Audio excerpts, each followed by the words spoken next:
Kathy Hochul, the governor of New York, very much getting exposed here. This is sort of embarrassing for her. It should be humiliating for her. But you know what? It's like a total double standard by which the Democrats live. For some reason, Donald Trump cracking down on D.C., trying to get rid of crime, sending in the National Guard, that is seen as a dictatorship, right? But when they do it, it's to be praised on none other than The View, of course. Watch. My job is to keep people safe. I have to, any way I can, I'm going to keep New Yorkers safe. And I'll tell you who does show appreciation for the people out there on the streets. I've been walking the streets. I walk into business. People are just saying, thank you for taking such strong action. I needed to do something dramatic and quickly to send a message that you will not get away with committing crimes in our subways. You heard that, right? National Guard went in to make sure the subways were safe in none other than New York City, the state that she is governor of. I mean, okay. Everybody was like, good. You know what? Because we need to clean up New York City. Somebody's going to do something about it. Clearly, Biden wasn't willing to do anything about it. But Kathy Hochul decided to take his National Guard, send it in. That is the federalization, if you would, right, of New York. But, when Donald Trump tries to send the National Guard to California, suddenly that's no-go territory. When he tries to send it to D.C., which frankly, legally speaking, he has the ability to do in the case of emergency, the power or chain of command defers to one Donald Trump, the president of the United States. Somehow that's not allowed. He's not allowed to fight crime. Are you kidding me? But Kathy Hochul is? The Democrats are afraid to do anything because they don't want to be criticized. But fighting crime is a good thing. We have to explain. We're going to fight crime. That's a good thing. Already they're saying, he's a dictator. The place is going to hell, and we've got to stop it. So instead of saying he's a dictator, they should say, we're going to join him and make Washington safe. But they say, he's the dictator. And then they end up getting mugged, and but the stats are very bad. But we're going to, I think we'll actually get Democrat support. I really believe they can't do this one too.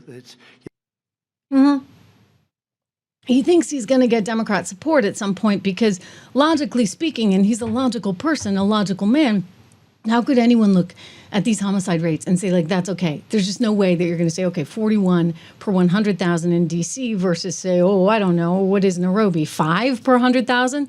That somehow that's okay for Washington, D.C. It's not okay. And anyone who tries to justify it, frankly, is going to look like a moron, and they lose that side of the political story. And yet Kathy's out there fighting like, it's her last day because she's a street fighter from Buffalo. This is what she said. He's not allowed to do this. I'm sorry. He's trying to make the place safe, for goodness sakes, lady. You are so freaking wrong. Well, Michael, just on the first premise of your question, I've never been a hand-wringer on the sidelines. I'm a street fighter from Buffalo, and my blood is boiling over this. And so is the other governors, the other Democratic governors. We've talked about this. And history will judge us how we respond in this moment. Because if we allow the Republicans to get away with what they're attempting to do, this legal insurrection of our U.S. Capitol, then we'll have a generation of redistricted, gerrymandered seats that are skewed against Democrats. And when will we ever get the balance of power, at least in Washington? I served in Congress when... Okay, so she gets in the gerrymandering too. But he's not allowed, ladies and gentlemen, to crack down, even though she could do that. You tell me how any of this makes sense. Meanwhile, this is the same woman who back, I think this is 2022 or 2023, was saying, come on, come all. Hey, we got hotels for you. We got free food vouchers for you. Come on, come all, right? Because it's going to help with our own congressional redistricting. Pile them all into New York. We got the Roosevelt Hotel wide open for you. And we've even got maybe some jobs. Take a peek. We will embrace them. We'll hire them. We'll give them that shot at the American dream. With 18,000 jobs are already available, waiting for people who signed up in the portal. So that's incredible. That can help solve our problems, at least be a start toward reducing the number of people who need shelter in our city. A shelter in your city. Yeah, it's going to reduce it? I don't think so. I think you actually needed to up it quite considerably because the more you brought in, the more that came, right? And We don't have to get into that issue right now. I think we're going to stay front and center on this idea that they are such total hypocrites. And she should be humiliated. She is humiliated in my book over this one. But these people just don't see it this way. I mean, that's what's so crazy about it. You know, I've played so many sound bites for you from The View and from MSNBC. And, you know, they sit there and they say, like, we're the crazy ones because somehow it's all supposed to go their way. It's their way or the highway. I'll tell you, conservatives are far more empathetic. They are far more willing to listen to all sides. And yet for 4 years, longer even, because let's face it, even when Donald Trump was in there first time around, he was on defense the entire time because they were the ones on offense. Now it's all changed, and that's for the best.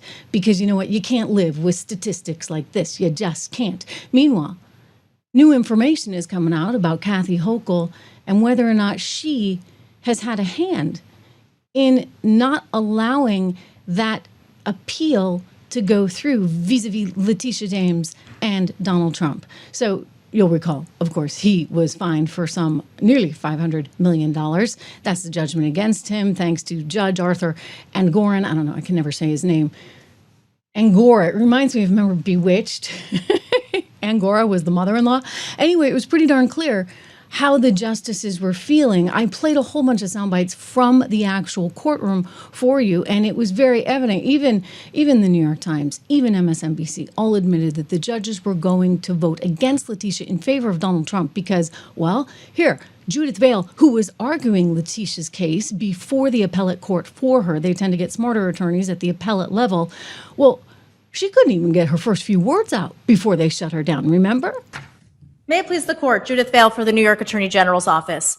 All of the defendants repeatedly violated— Ms. Vale, can you identify any previous case in which the Attorney General sued under Executive Law 6312 to upset a private business transaction that was between equally sophisticated partners where the supposed victim had the ability and legal obligation to discover the allegedly misrepresented matters by conducting its own due diligence, where the supposed wrongdoer advised the supposed victim through written disclaimers to conduct its own due diligence and to draw its own conclusions, where the alleged misrepresentation almost entirely concerned inherently subjective valuations of properties and businesses. Yes. And where the victim never complained about any fraud in the transactional losses from it. Because I've gone through the cases which you've cited, and all of them always involved the consumer protection aspect. It involved protection of the market. Oh, several responses. And I want to add to his question, and little to no impact on the public marketplace. Right, and so that's why MSNBC came out and said Letitia James's massive Trump civil fraud victory in question after appellate argument. It was clear. New York Times was saying the same thing. Everybody was saying the same thing. Well, now what they're saying, guys, is that White House sources back in April are claiming that Hochul told Trump, quote unquote, I control the judges. Imagine that. Oh, she appointed the woman who's in charge, of the whole appellate court there. You see next to her in this picture if you're watching on YouTube Live. Anyway, she said, I control the judges. This is allegedly something that she said to him in a February meeting at the Oval Office. Now, Hochul is denying this, but the White House is sticking by the story. They're saying that she said she controls the judges, and that was kind of a threat. She was trying to make it clear to him that he needed to stay out of the congestion pricing argument that he was making against her in New York. And if he continued to do that, that she was going to continue to make it very clear he was going to owe somehow $500 million. And they are saying that this is a form of extortion, that she plays dirty, dirty politics. Well, she's the one who told us, right? She's a street fighter from Buffalo. Hey, if you look at this story right here, again, I'm citing the New York Post, who did the initial reporting on this. This is the woman who is presiding over the court. She was put there by one Kathy Hochul. Her name is Diane Renwick, and what's being alleged is she's a little too tight with Kathy, and that thus Kathy has her on speed dial and is controlling effectively what happens on this case. It is taking an enormously long period of time. We've talked about it before. I mean, typically you would get a decision in 30 days, and now it's taking like over 300 days. So what is going on? I mean, why wouldn't they? Again, if you go back and you listen to the sound, and I played the entire hearing basically for you, and every time you heard the justices, they were tearing tearing. Letitia James's attorney, Judith Hale, arguing for the state, they were tearing her apart. So it didn't look like they had one single leg to stand on. And now here we are, a long case might take 140 days. Normally it's like 30 days, and we're going at past 300 days. So one source told the New York Post, quote, the presiding justice, that would be, I guess, the Diane woman that they're talking about right here, put in place by one Kathy Hochul, the presiding justice is a political animal. I mean, she just is. And so I wouldn't be surprised if there was some political angle to it. Well, I wouldn't be one bit surprised either now, would you? Would you? No, of course not, because these are political people. The street fighter, right? From Buffalo. I mean, it was crazy what went down. And to talk about $500 million with this guy, clearly he had, shall we say, a political vendetta